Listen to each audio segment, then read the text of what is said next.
नमस्कार दोस्तों, स्वागत है आपके अपने चैनल और एग्ज़ाम प्रिपरेशन में। आज के इस वीडियो में करेंगे समावेशी शिक्षा के बारे में, जो कि सभी टीचिंग एग्ज़ाम्स के लिए वेरी इंपॉर्टेंट है, जैसे CTET exam, KVS, TSSB, other state.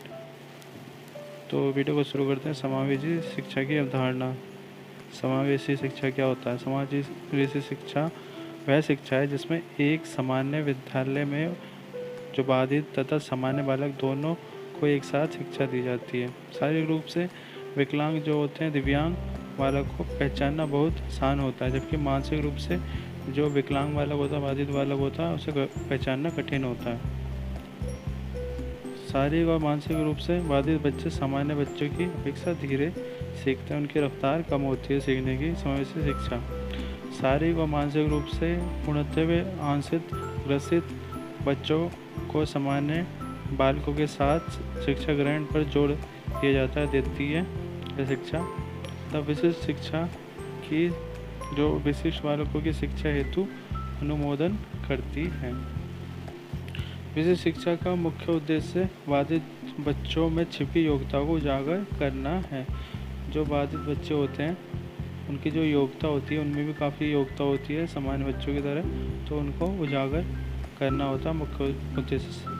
असमर्थ बालकों के लिए विशेष विद्यालयों की स्थापना की शुरुआत 18वीं शताब्दी के मध्य हुई थी। सबसे पहले अमेरिका में वर्ष 1975 में अमेरिकन कांग्रेस ने अक्षम बालकों की शिक्षा के लिए कानून बनाया। इसका मुख्य उद्देश्य क्या होता है? अक्षम बालकों को मुख्यधारा से जोड़ना था। भारत में समावेशी शिक्षा अमेरिका के मुख्यधारा आंदोलन का ही परिणाम है, जिसमें विकलांगों को मुख्यधारा में लाया जाता है। क्योंकि पिछड़े होते हैं तो इनको समावेशी शिक्षा द्वारा मुख्यधारा में लाया जाता है। समावेशी शिक्षा की विशेषता क्या होती है? में शारीरिक रूप से विकलांग एवं सामान्य बच्चों के लिए शिक्षा का प्रावधान एक समान होता है। यह शिक्षा बच्चों के शारीरिक, भौतिक, मानसिक, सामाजिक और सांस्कृतिक भिन्नताओं की पहचान करती है।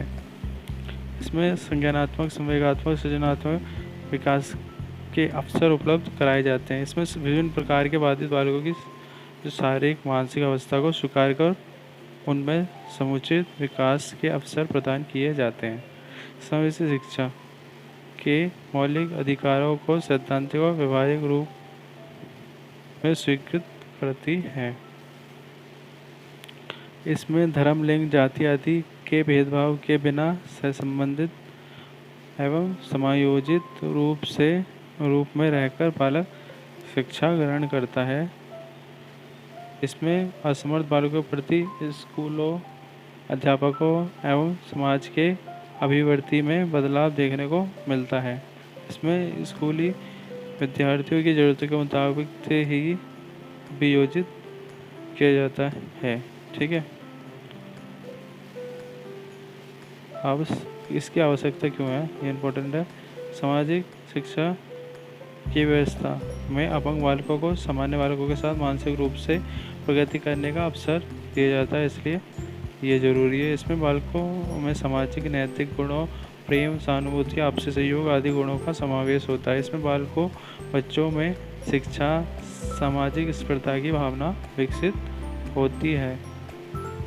सामाजिक शिक्षा अपेक्षाकृत कम खर्चीली होती है, क्योंकि अध्यापक, विशेषज्ञ, चिकित्सक आज के सामान्य अपंग दोनों तरह के बच्चों को एक साथ सेवा देने से कम खर्च होता है।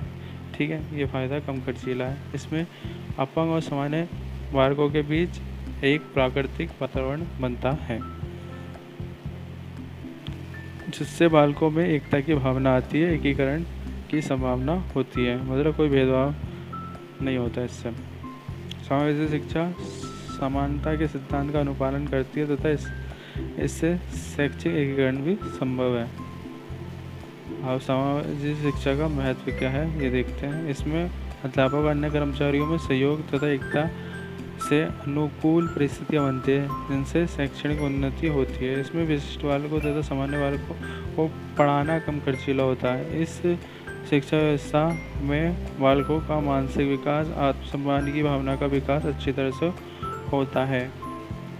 इस शिक्षा व्यवस्था में असमर्थ बालकों में प्यार, दुलारता, समायोजन, सहायता, भाईचारा आदि जैसे सामाजिक गुणों का भी विकास होता है। इस व्यवस्था से बालकों के बीच समानता का सिद्धांत विकसित होता है।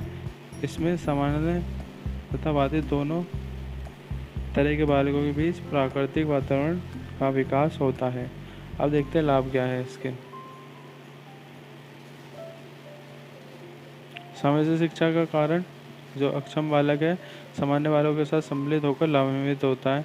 व्यक्तिगत भिन्नताओं के फलस्वरूप सामान्य जो समावेशी शिक्षा है अधिक लाभप्रद है, फायदेमंद है। समावेशी शिक्षा अधिकतम लाभ के लिए उपयुक्त होती है। इसमें सामान्य, अक्षम और विशिष्ट बालकों को समान अवसर मिलते हैं, लाभ मिलते हैं।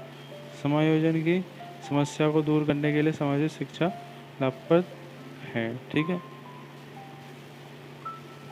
कुंठा तथा ग्रंथियों को समाप्त करने के लिए समावेशी शिक्षा जो होती है वो लाभदायक होती है, लाभप्रद होती है। विशिष्ट बालकों की समस्या को समझने और समाधान में समावेशी शिक्षा लाभप्रद होती है। समस्यात्मक बालक बनने से रोकने के लिए भी समायोजी शिक्षा जरूरी है। अब इसके सिद्धांत कौन से हैं देखते हैं। व्यक्तिगत रूप से भिन्नता, इसमें व्यक्तिगत भिन्नताओं के अनुसार छात्रों में समावेशी शिक्षा प्रदान की जाती है। माता पिता द्वारा सहयोग प्रदान करना, समावेशी शिक्षा में माता पिता का सहयोग होना बहुत जरूरी, अति आवश्यक है। भेदभाव रहित शिक्षा, समावेशी शिक्षा का मुख्य सिद्धांत भेदभाव रहित शिक्षा है। विशिष्ट कार्यक्रमों द्वारा शिक्षा, इसके माध्यम से विशिष्ट शिक्षा हेतु विशिष्ट कार्यक्रमों का आयोजन किया जाता है। वातावरण नियंत्रणपूर्ण होना, इसके तहत समान और विशिष्ट बालकों के बीच समन्वयपूर्ण वातावरण स्थापित होना है। समावेशी शिक्षा के मॉडल क्या है। समावेशी शिक्षा सिद्धांत के आधारित समावेशी शिक्षा मॉडल निम्नलिखित है। कौन कौन से देखते हैं। एक तो सांख्यिकीय मॉडल, यह मॉडल व्यक्तिगत भिन्नता पर आधारित होता है। ठीक है, जिसमें बालकों की विशिष्टता के विषय में जाना जाता है। मौखिक संचार मॉडल, इसमें बालकों में मंदबुद्धि जो बालक होते हैं, हकलाने वाले बालक होते हैं, स्वर दोष वाले बालक होते हैं, मौखिक संचार में भिन्नता वाले बालकों होते हैं, इनकी पहचान की जाती है। और चिकित्सीय अथवा विद्या मॉडल, इस मॉडल में शारीरिक रूप से अक्षम और भिन्नता वाले बालकों की पहचान कर उनकी चिकित्सा के साथ साथ शिक्षा दी जाती है, उन्हें प्रदान की जाती है। सांस्कृतिक मॉडल, इसमें असुविधा युक्त बालक तथा सांस्कृतिक रूप से अल्पसंख्यक तथा वंचित बालकों की पहचान कर व्यवस्था उपलब्ध कराई जाती है। मनोसामाजिक मॉडल, इसमें संवेगात्मक रूप से परेशान बालक व अपराधी बालक के शिक्षण की व्यवस्था की जाती है। समावेशी शिक्षा नीति 2006 भारतीय संविधान, इसमें बाधित बालकों की प्रारंभिक स्तर पर पहचान, उनके लिए कार्यक्रम बनाना शामिल होता है। इसमें सामान्य शिक्षा संस्थानों में विशिष्ट शिक्षा के कार्यक्रमों को उपयोग करने के लिए संसाधन जैसी एजेंसियों के रूप में सभी के लिए सेवा उपलब्ध कराना शामिल है। इसमें जो विकलांग है के लिए विभिन्न सहायक प्रविधियाँ उपलब्ध कराना शामिल है। भारतीय संविधान के खंड 3-4 में शिक्षा संबंधी प्रावधान है। केंद्र और राज्य सरकारों के शैक्षिक उत्तरदायित्व को विभाजित किया गया है। संविधान में अल्पसंख्यकों के लिए शिक्षा अधिकार में समानता, धार्मिक शिक्षा की स्वतंत्रता, शिक्षा के माध्यम से हिंदी भाषा के विकास आदि का प्रावधान किया गया है। ठीक है, तो ये लेक्चर ख़त्म होता है। आपको कैसा लगा लेक्चर कमेंट करें, वीडियो को लाइक करें, शेयर करें और चैनल को सब्सक्राइब ज़रूर करें। ठीक है, ताकि आपको सभी नोटिफिकेशन मिल सके और एजुकेशन से रिलेटेड नॉलेज आपको मिल सके।